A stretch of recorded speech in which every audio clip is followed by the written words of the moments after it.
Bonjour à tous.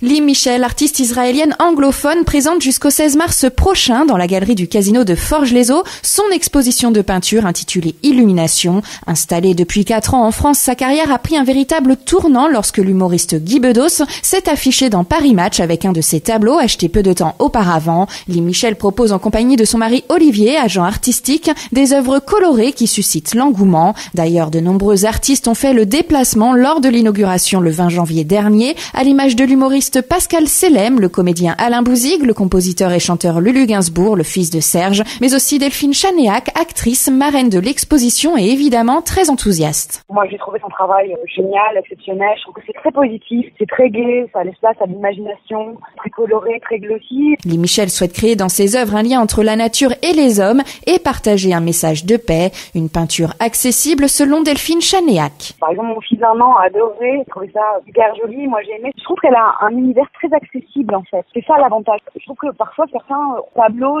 sont difficilement compréhensibles. Quelle que soit après la vraie symbolique. On s'en fiche finalement de la vraie symbolique ou de ce qu'il le représente pas. Et finalement, c'est comment on peut se l'accaparer. Finalement, on voudrait qu'il soit dans le salon. Et je trouve que justement, c'est un art accessible. Elle l'a rendu accessible par les formes, les couleurs, beaucoup de douceur aussi. Après avoir découvert les œuvres, la comédienne Delphine Chanéac a rencontré la peintre Lee Michel. C'est vrai qu'elle est pareille. Elle est aussi lumineuse que ses tableaux. Les parcours de femmes et d'artistes de Lee Michel sont intimement liés. La peintre israélienne se définit comme une anthropologue qui puise dans ses racines, dans ses origines du monde pour comprendre le présent et imaginer le futur. Magloire, journaliste, animateur et producteur qui suit l'évolution de Lee Michel depuis des années, nous décrypte sa peinture. Son message, c'est ce qu'elle vit aujourd'hui. Le message, c'est la vie d'une jeune femme moderne, multiculturelle. Elle est mariée à un Français, israélienne, a étudié au Canada, voyage tout le temps, s'inspire tout le temps. Et ce qui est assez incroyable, c'est que malgré son jeune âge, elle sait nous transmettre ses émotions, elle sait nous dire, retranscrire sur ses toiles, réinterpréter son état d'esprit.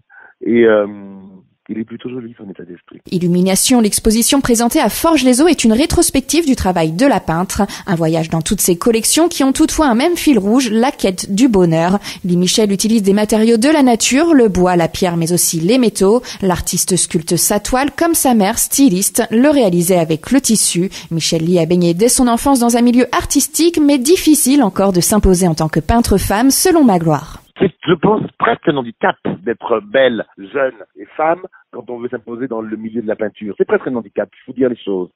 Vous savez, on n'a qu'à regarder l'histoire. Il n'y a pas eu que des hommes qui ont peint. Il n'y a pas eu que des hommes qui ont écrit. Il n'y a pas eu que des hommes qui ont fait des films.